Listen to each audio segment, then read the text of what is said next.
Hannah, thanks for joining me. She is here because we're going to talk a little bit about the journey we had together. We spent 3 months together, and I wanted to just first ask you what prompted you to reach out for support.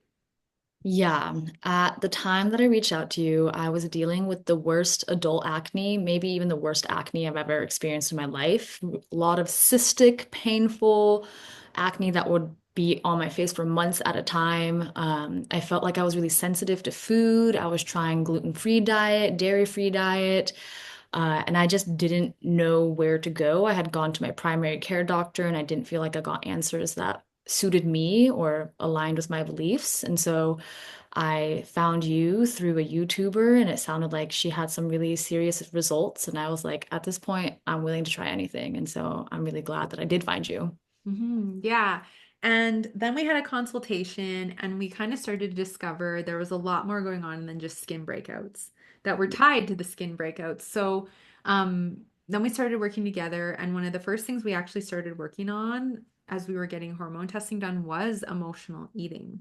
Mhm. So, do you want to talk a little bit about how getting support with emotional eating has benefited you? Yeah, I didn't realize how much I was emotional eating. I was kind of assuming emotional eating with like binging and purging. And then I realized after talking with you how much emotional eating was sort of like a generational pattern in my home with my mom and my sister. It was sort of just like mindless eating, not being intentional about my eating, feeling like I needed a dopamine kick with a little sweet treat. And I didn't realize how small acts of kind of giving into my cravings was a form of emotional eating. And so having that connection and realizing how much I was kind of like giving myself away to food and not prioritizing how I was feeling or really appreciating how I was feeling with the foods that were actually nutritious to me, was a really big like eye opener for me and my relationship with food. And what kind of relationship do you have with food now? I I feel like I really enjoy my relationship with food. I've always been into cooking. I've always loved nutrition and gardening and eating whole foods. But I think there's a different respect that I give to food nowadays about how grateful I am of it being a nutritional part of my life.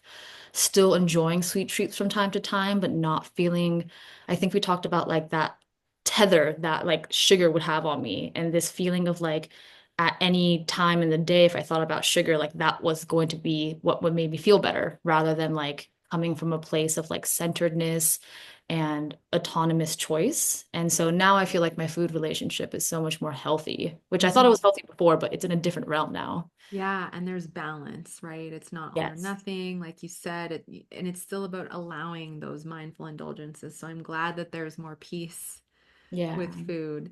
And how did healing your relationship with food impact your skin, your mood, Ugh. your energy? So I'm not wearing any facial makeup right now, Wow. which is the first time in a long time for me. Whether it's a little bit of concealer or just like blush or something, I would always be covering my face up. And I think after working with you, I've gone days and weeks without makeup. And I think my body was just really asking me to prioritize itself. I was spreading myself thin through work associated through school, and then just my family and my personal life. And I wasn't really noticing how much I was running on an empty tank. And after watching the videos that you had given me about like the ego and how much it tries to convince you that you can keep going, going, going, I think my body was just, that was its final thing of like, I'm gonna make you look at yourself in the mirror to show you that you need to take care of yourself. Mhm. And I didn't notice it at the time. And now I have such a great appreciation for my body to signal that to me. But yeah, just the emotional eating, the lack of attention and intention with the way that I was eating, eating on the go all the time, eating fast food, eating ways that I just knew wasn't like help integrating the nutritional needs that I really needed. So Mhm. I didn't realize how much it was less about like what I was eating all the time, but it was Yeah. how, when, and the intention behind the eating. Yeah, which is everything, the intention, right? And when we start to heal our relationship with food, we realize how much of it is not intentional at all, Yeah. right? Yeah.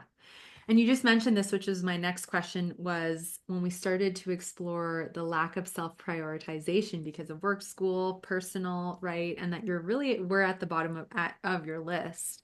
But let's talk a little bit about how the support has helped you shift and bring yourself up to a higher priority. Yeah. I work in the mental health field, and so I'm all about like self-care and prioritizing yourself and checking in with your body and taking care of yourself. And yet I wasn't doing that for myself, or I thought I was. And to finally work with somebody who kind of like, whether it was you calling me out on the ego mindset or the voices that kind of controlled my narratives, or you just being that cheerleader, being like, you did something awesome, let's celebrate you. I think the attentiveness that you provided for me about like, stay on top of your ish, like keep going, you got this, you deserve this. And I think that was the biggest thing. Like, I deserve the investment to myself to make myself feel better through my appearance, through the way that I felt in my body. And having somebody else tell me that, like, no, you're not prioritizing yourself the way you deserve to. I think that was like, oh, shoot. I think I needed this. I needed this like a little bit of a wake up call to be like, I can't just say yes to everything, or I can't just run on E. I Mhm. need to preserve myself and my time and my effort for me too. Yeah, thank you for bringing that up. And I think accountability sometimes is one of the most powerful things we can invest in because the ego keeps us stuck in our habits and justifying why we don't need to change, right? Hmm. Yeah, yeah. And then, there's other things we did like hormone testing. And I think that was another thing to help back up the lack of prioritization, just seeing certain imbalances that were there and explaining how they may have been tied to your acne or weight or gut Hmm. health or other things that were going on. What did it feel like to go through the testing and kind of get more affirmation that there was actually some things going on that were impacting your health and your symptoms? Yeah, I was so happy I did the testing because my primary caregiver or primary care provider was not willing to do the hormone testing. They were willing to just put me on like spironolactone and different hormonal birth controls without doing any sort of testing.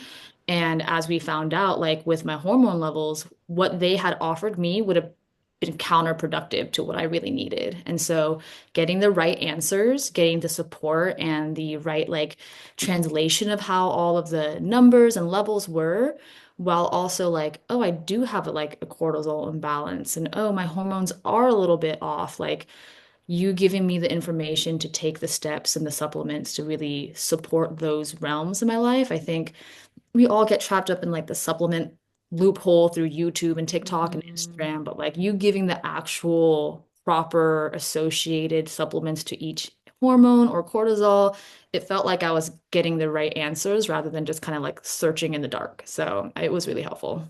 I'm glad. And are there any other things that you really enjoyed about the work together?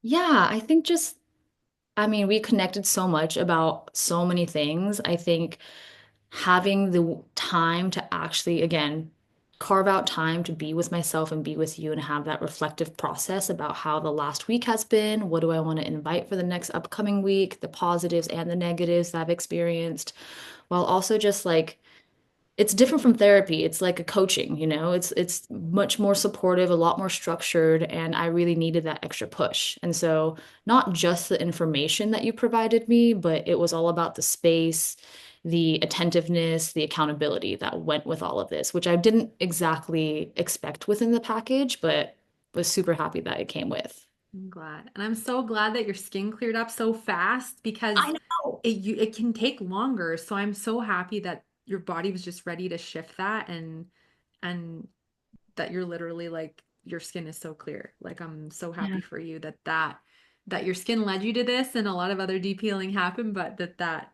outcome that you wanted also occurred so quickly. So Mhm. is there anything else you would like to share or any other reason why you'd like to recommend this support?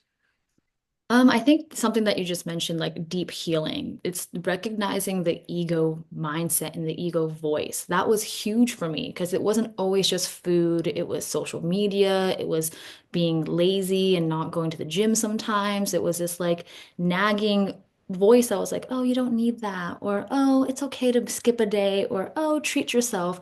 And I didn't realize how much that was coming from places of whether it was fear or the need to control or anxiety. And the way that you broke it down, it just really helped awaken my eyes to like, oh wow, I wasn't in control the way that I thought I was before. Um, and it helped me bring a really compassionate and curious lens to my internal self, which I'm really grateful for. Oh, I'm so happy for you. And it's so interesting how the ego will justify. And Hmm. then we think that it's just us justifying when it's just trying to talk us out of doing the things that are going to actually help us, right? So, Yeah. Even how you mentioned, like sometimes my voice would go a little bit higher. yeah. Ego was coming in. I was like, I thought that was just me, but mm-mm, I get it now. Yeah. Yes, and it's so important that we learn the subtleties of when we're in our power versus ego. And I think, yeah, it's one of my favorite things to teach clients. And I'm so glad that we picked that up for you because now you know you have an ego and you know how to manage it, which will serve you for the rest of your life and help you in your practice. So, Yes. yeah. Yes, definitely. Well, thank you so much for taking the time today. I appreciate you. And again, I'm so happy that so much healing occurred and absolutely loved working with you. So, thank you again, Hannah, for sharing your story. And I'm so glad that we got to connect. Same here. I feel really grateful as well. So thank you, Amber.